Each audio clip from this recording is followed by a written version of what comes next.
ang cover ng Xerox machine at sa kanyang nakita, siya ay nagulat.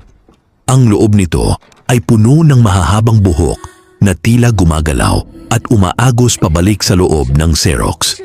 Si Sarah ay natulala habang tinitingnan ang mga buhok na dahan-dahang bumababa mula sa loob ng makina.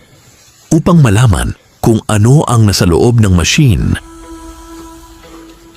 dahan-dahan niyang binuksan ang lagayan ng papel upang malaman kung ano ang nasa loob nito, ngunit wala naman itong laman. Dahil dito, si Sarah ay napaisip na kailangan na niyang umuwi at magpahinga.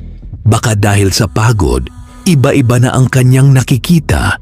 Ang lahat ay tila isang masamang panaginip. Ngunit ang presensya ng maitim na anino sa kanyang paligid